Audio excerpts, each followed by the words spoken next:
The founding of Capitol Caterers was a brainchild of Giles King. We're based in Pietermaritzburg because although we had started the business in Durban, my wife and I, Merrill, wanted to live in the Midlands, so we had to be within a commuter distance of Pietermaritzburg. And that's where the head office has been ever since. With the name Capitol Caterers, people just think of a catering company, and you imagine 21st and weddings. That's what's called function catering.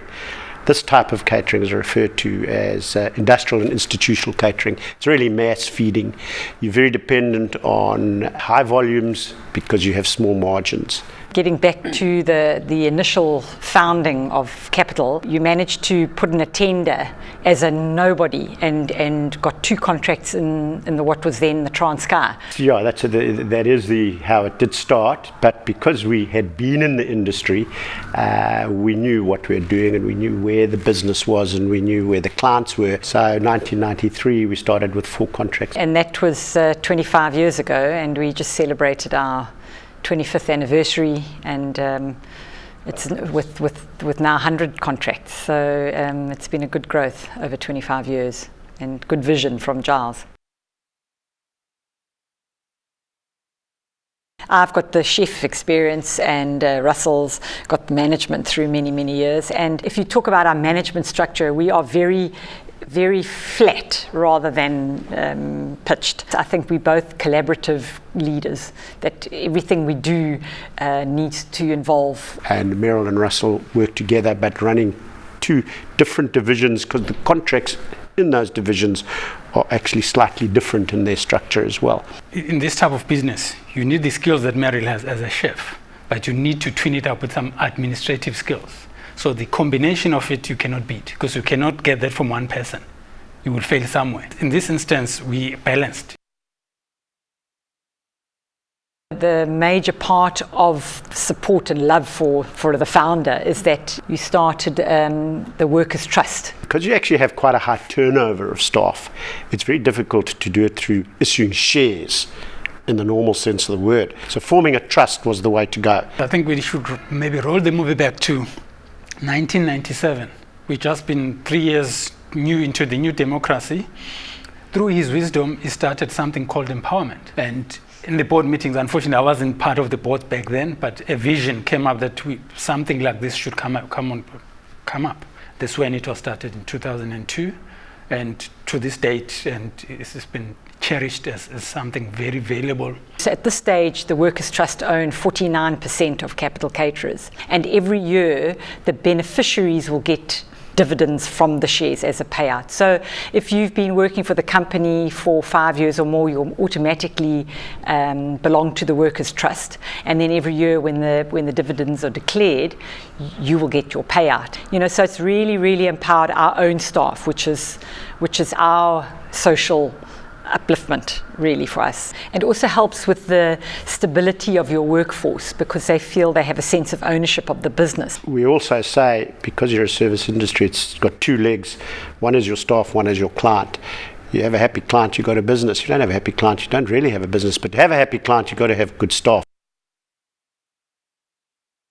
We have 2 sections to the company. My area is more the private schools and the retirement homes. Ugashni's involved in that as well, and we give them a lot of head office support. So every function they have, we have chefs involved, we have our ops managers involved, I'll be involved. Everybody's involved like a family. So that's our sort of ethos in the high-end area. The business has been given 2 divisions. The division is to give it more attention it deserves. The area that I'm running is mainly public sector. There's a lot that you need to meet before you get a tender, like working with the locals, employing from the local, making sure locally based suppliers are being looked after, which is the key and one of our successes. Everything at Capitol, every client is taken care of like the way they want to be taken care of. And this is where we pay so much of attention to detail. And this is where I believe that Capitol has their identity. They are a family feel type of business and not a cold corporate that doesn't care. That should be our marketing thrust, is that our slogan is welcome to the family. And that's what we're going to try and push, that we support you in every way, whether you're the client or our staff. and we provide you a quality meal at a very competitive price.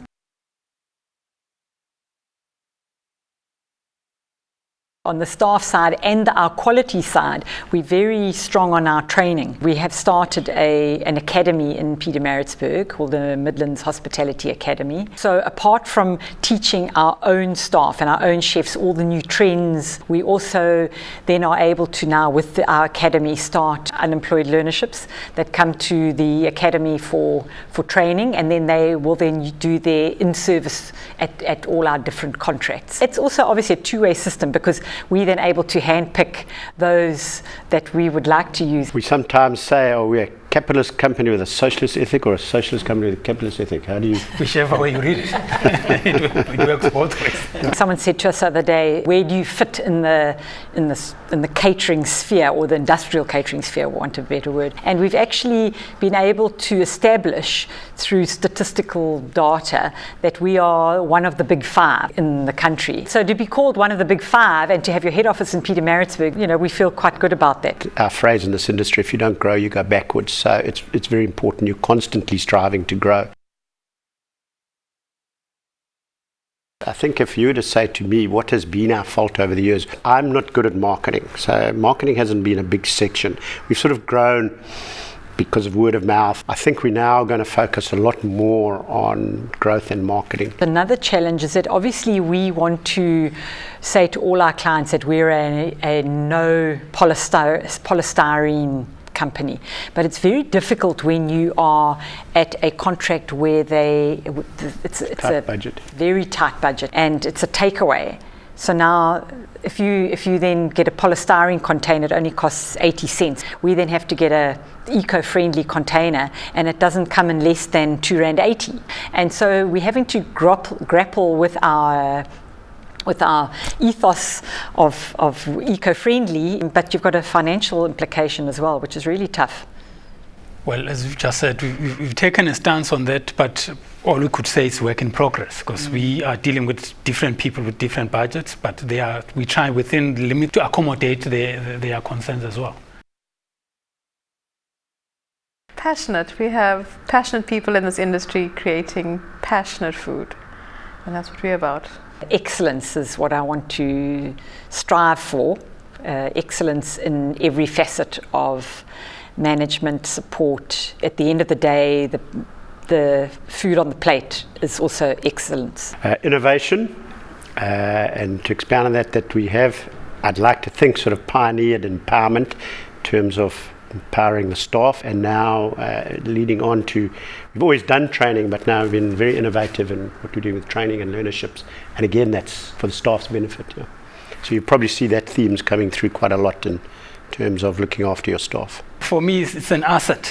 The asset I'm referring to employees. As much as you want to be passionate, and as much as you want to be excellent in what you want to do, but you need an employee, which we regard as an asset.